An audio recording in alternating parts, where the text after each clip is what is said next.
Thank you, Punacha. Welcome to Africa Rising. As mentioned, I'm founder of Rosenzweig and Company and board chair of the Raoul Wallenberg Center for Human Rights. I've also supported friends like Dikembe Mutombo and Sherry Silver as they work so diligently to improve the lives in places of importance, such as the Democratic Republic of Congo and Rwanda.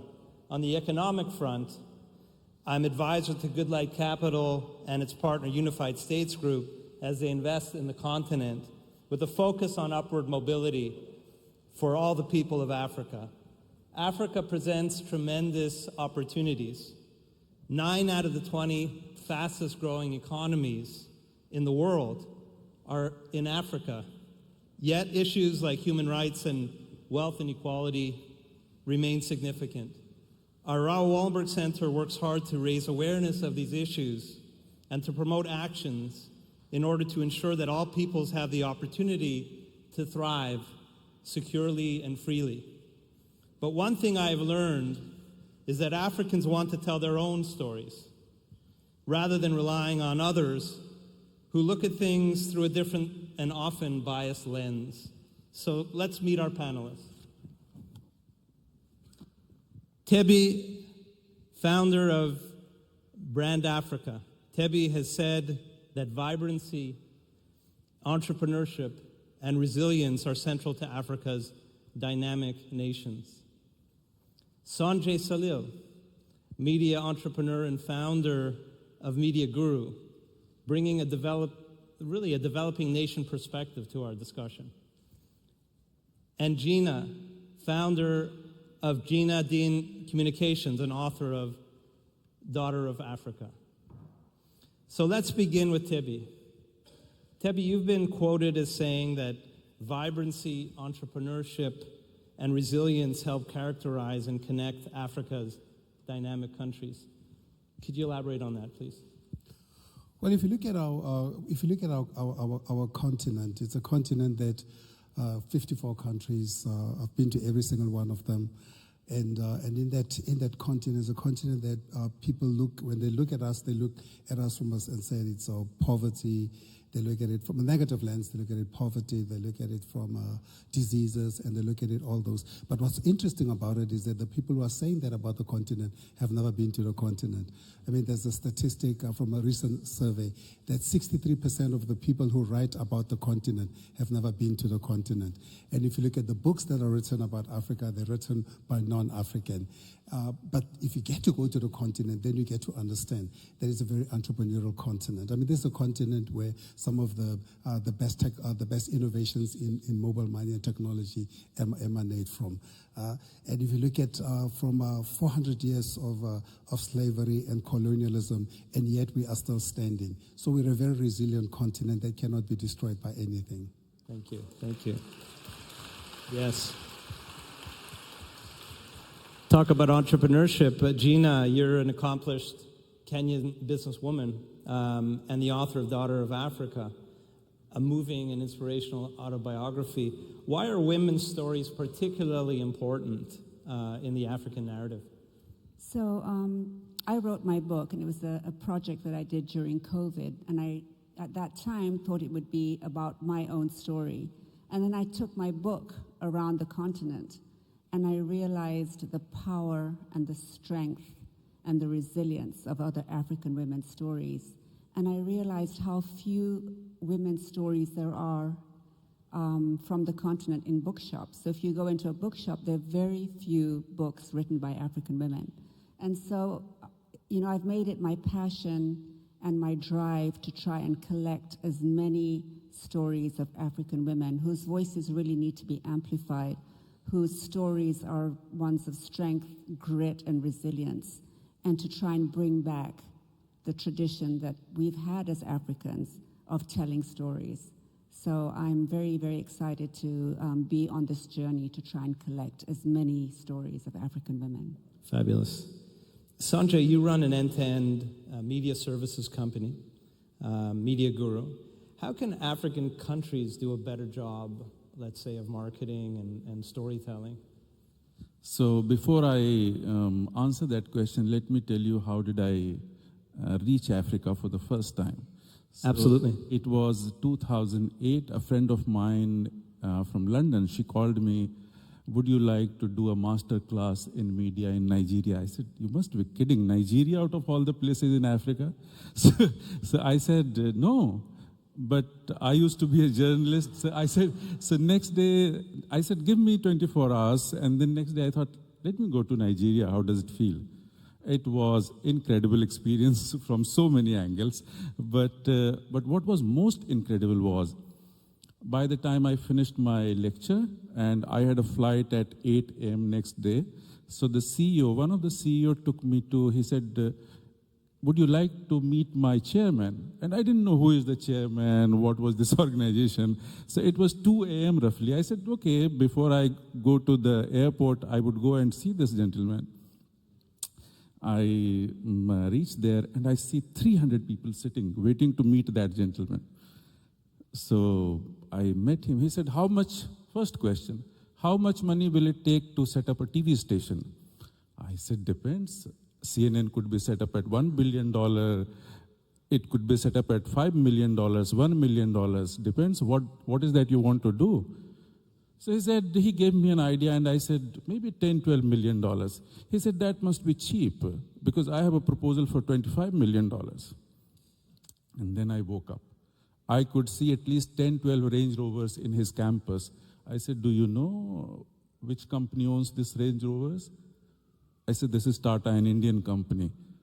I said, so he said, and why I'm saying this, telling you this story, he told me to wait. He signed a contract with me. And then I asked him, you don't even know me. Why did you do this? He said, very few people tell me that I'm wrong. So that is why I'm signing this contract to you. So it has been an incredible journey. And I can't agree more with what Kevin said, is that most of the people make perception about Africa without even visiting to Africa once. I would also like to quote what Gary said, that 99.999% people are nice people, no matter where they are. And still we focus so much on that negativity of point, whatever is left. So coming back to your question, sorry, I went No, it's great context. Yeah. But coming back to your question, I think what some of the African countries can learn from India is how to do things more wisely. I'm using the word wisely. How to do it, spend less money, still get the work done. I think this is one of the key things, because resource has been a challenge for India, and resource is a big challenge for Africa. So that is one thing I think is one. Second, countries like United States, Europe, they have been progressing for a long time. And they have gone through the entire life cycle of technology. When I went to Africa, I said, but how do I send you a fax? They said, what is fax? So there was no concept of a fax machine in Africa, in Nigeria and this part of these countries, because they did not look at that technology at all. And that has been another big thing in Africa, that we set up TV stations and all the TV stations that you see in Africa are completely integrated newsroom systems. So very high quality. So these are 2-3 learnings they can have from countries like India. Yeah, I just want to complete your thought. Well, the last time I saw fax was 1988 when I came to America. It was the first, so, because us Africans, we've skipped all those legacy things. We went straight to digital. Exactly.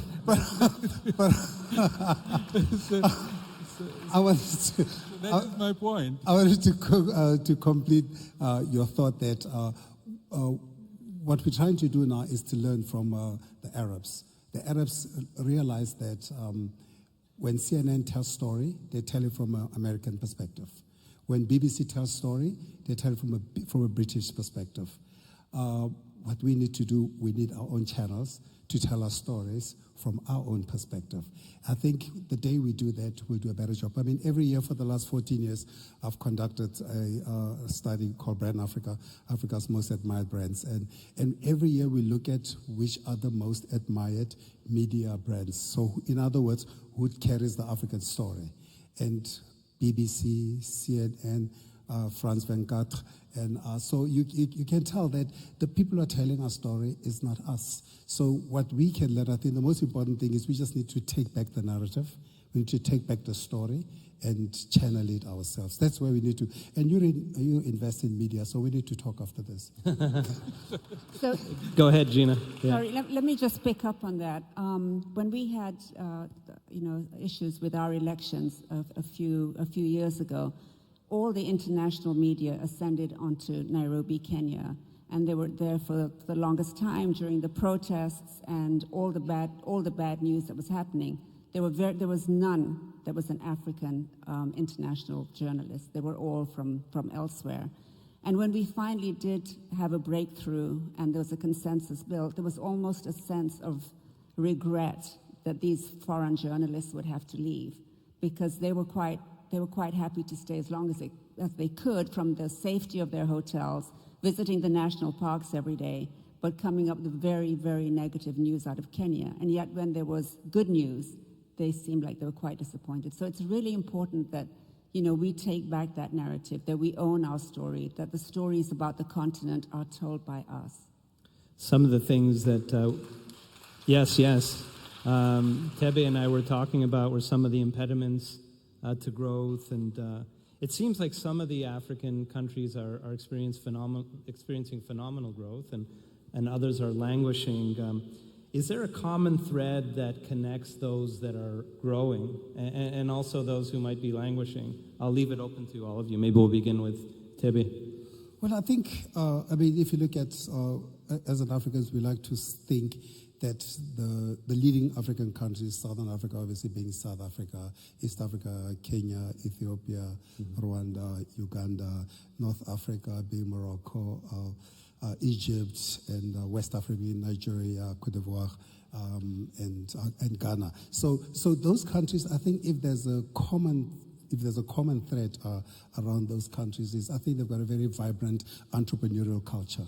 And because where you have a very vibrant entrepreneurial culture, you have the people taking charge of the opportunities. Because the countries which are perhaps not growing as fast or doing as well are perhaps those which are state-led, if you will, where the people are not leading, the entrepreneurs are not leading.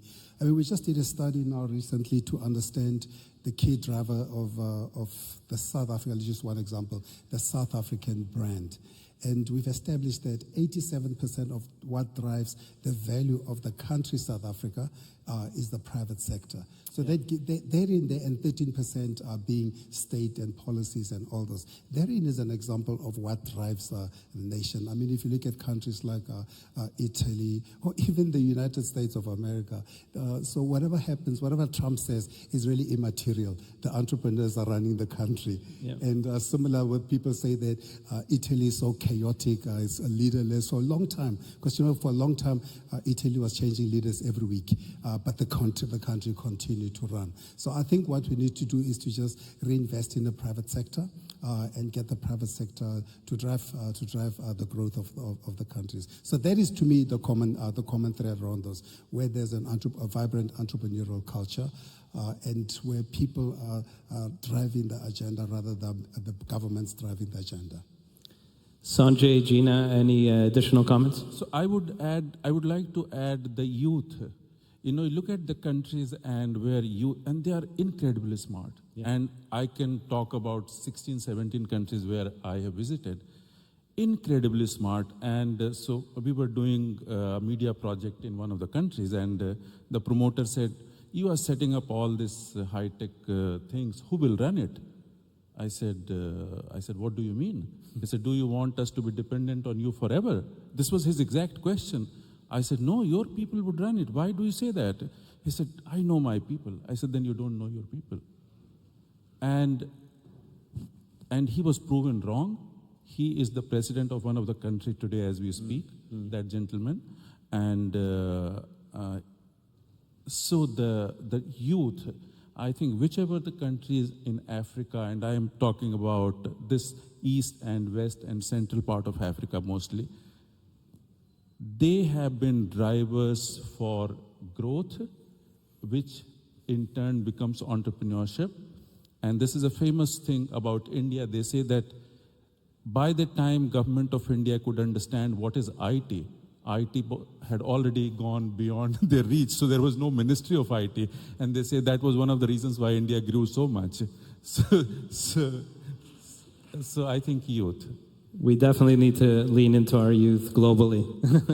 Let's not forget that by 2050, Africa's workforce will be the largest in the world, very educated, English speaking, and that's really, that's the best asset that we have, is our young population. Who comprise 70% of the population. So we're very young people, and they say we'll have, I think, 40% of the world by 2050. And I was explaining to a friend that I was in one country, and the minister said to me in Uganda, I said, you don't have to worry about us Africans with babies. That we're gonna do. It's not a problem. And I said to the one minister in Uganda, I said, Minister, the minister looked at me and says, Tebe, he says, you guys are slow. In Lesotho and Botswana, I don't understand what's happening in those countries. But if you look at Uganda, he says, we look at a woman, there's 8 babies right there. So we are going to run the population of the world. So, of course, as a cradle of humankind, all of us are from Africa. You guys are welcome to rebrand and rejoin and become African by then.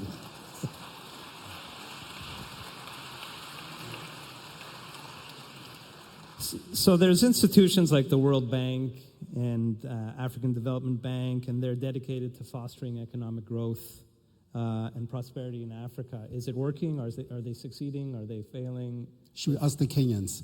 Because recently, as you remember, there was a massive... So while the parents were preparing the Olympics in France, the Kenyans were running social Olympics against IMF and against the World Bank. Yeah. Because what we've realized is that all these multilateral institutions, mostly what they've done is laden African countries with lots of debt, but not just debt, but also dictated what is development for those countries. Instead of going to those countries and asking those countries, how do you want to progress? They've come to the countries from Washington.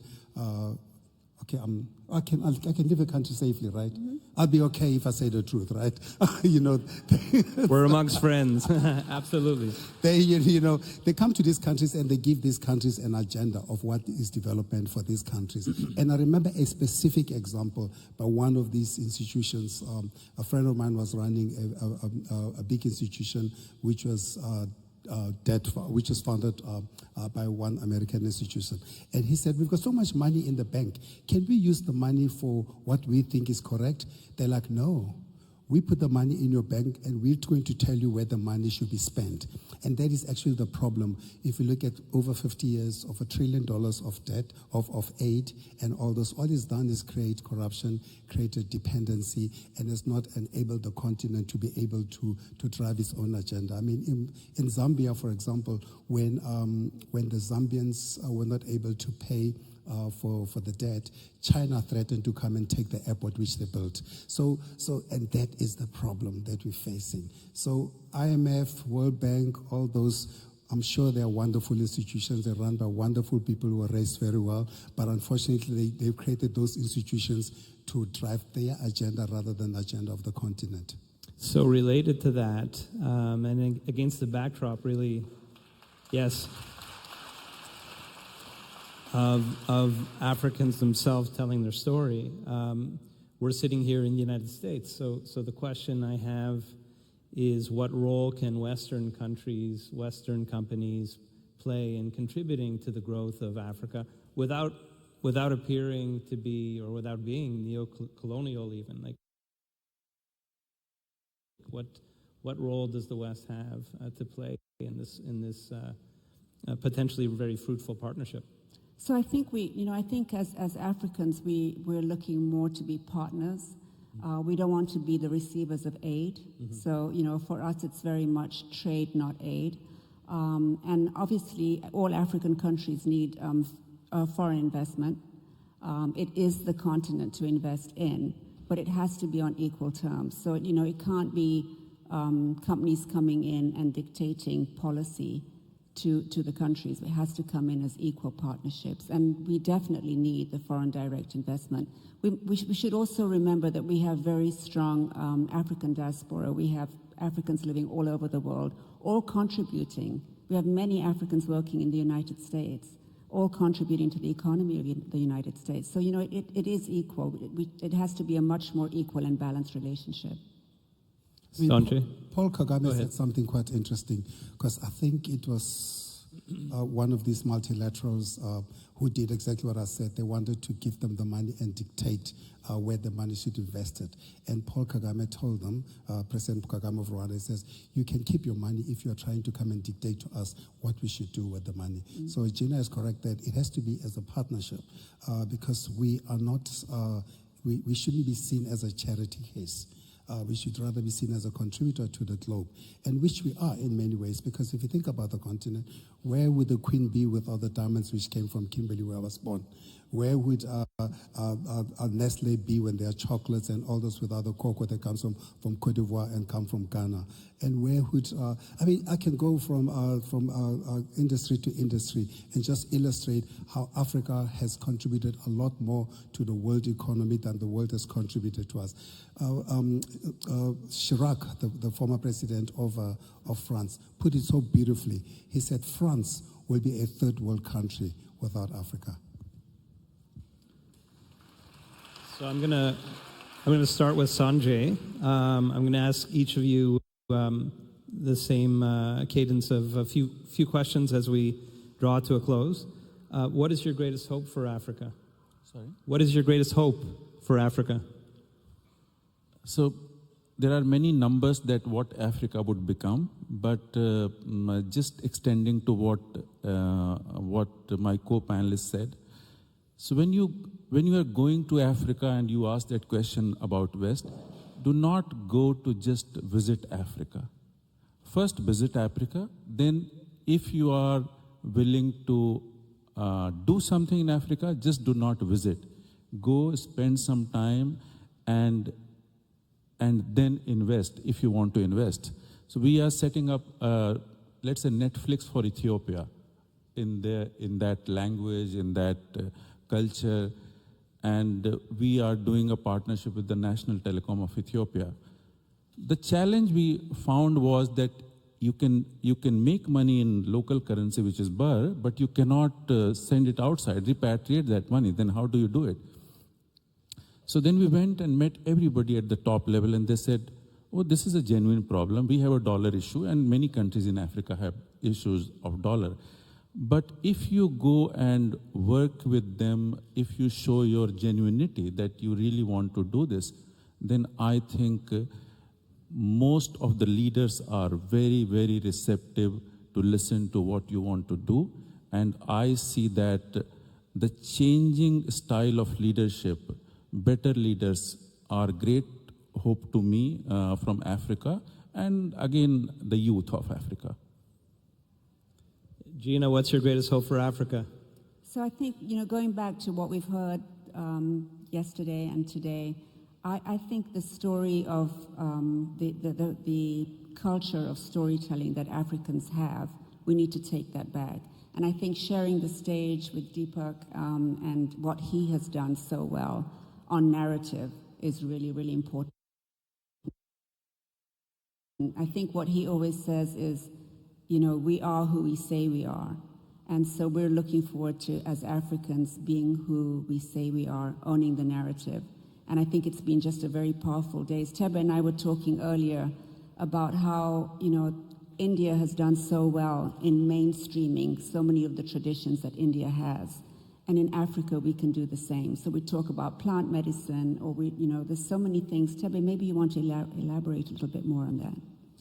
Yeah, I was just talking about, thank you, Gina. I was just to add to Gina's comment that if you look at the concept of alternative medicine and all those, but whenever an African put forward an alternative idea, whether it is sangomas or all those things, then you get a cover, as the ambassador from Rwanda said yesterday, the cover will say witchcraft in Africa. But But if an Indian puts up an alternative, Deepak Chopra puts up an idea and he speaks big English, or somebody from China, and they come with their needles and they look and they put up, and they're like, wow, this is amazing. Let's go to Harvard. Let's put up a paper on it. But whenever Africa, but it speaks to the idea that us as Africans, we should not be asking for permissions for our ideas to be accepted. I think the problem that we've had for a long time is just that we've asked for permission. Yes. So we've got. And until then, we'll Yep. never be. Until then, we'll always be seen as our ideas are backward. I mean, we grew up, as Gina and I was speaking earlier, that growing up in where I grew up in Kimberley, we used to sit around the fireplace, and my grandmother used to tell us stories about, and the stories were always hopeful stories. Deepak Chopra was speaking earlier, were always hopeful stories. It was never sad stories, but that culture, that way of life, we've sort of lost it along the way because we've done something that in 1835, one of the British MPs said, the one thing that we need to do is to take away from the Africans their culture, their language, because as soon as they believe that anything that is English and foreign and Western is better, then we'll have them completely dominated. That's how the continent is what it is. So I'm not in the business of telling the West they must take responsibility for what they've done to the continent. I'm in the business of saying that us as Africans, we need to move forward with our own agenda, despite or irrespective of what the West thinks. And to remember the most important thing that I'll probably will leave everybody else here is everybody else has got a past, but we have a future. Beautiful. So we have a minute left. If there's any parting, very brief parting comments each of you want to make to really leave the audience thinking about, I leave the floor to you. I think there's a real urgency to reclaiming Africa's narrative. The world is waking up to the importance of emerging markets, and Africa stands at the forefront. So I think the time is now. It is the time for Africa. It's time for the West and for other countries to realize the strength and the future. As Tebe said, the future really is on our continent that I'm so fortunate to call home.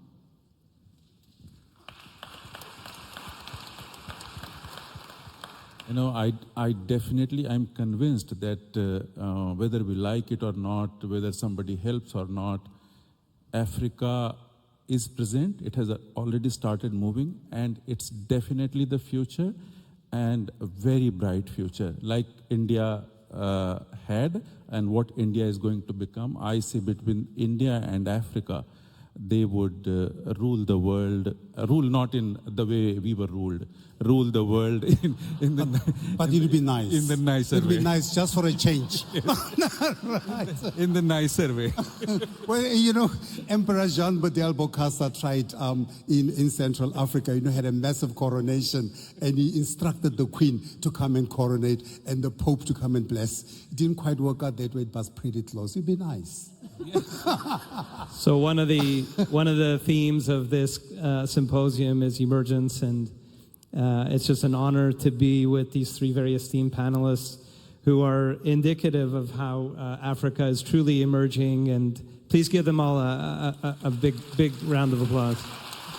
Thank you, Jay. So by the way, just stay tuned. I think we have one picture here. And then while they take the picture, I can speak and do things in parallel. The Chopra Foundation, March 2025, is going to have a retreat to Africa. Very limited number of people are going to go through a journey. It's going to be a spiritual experience.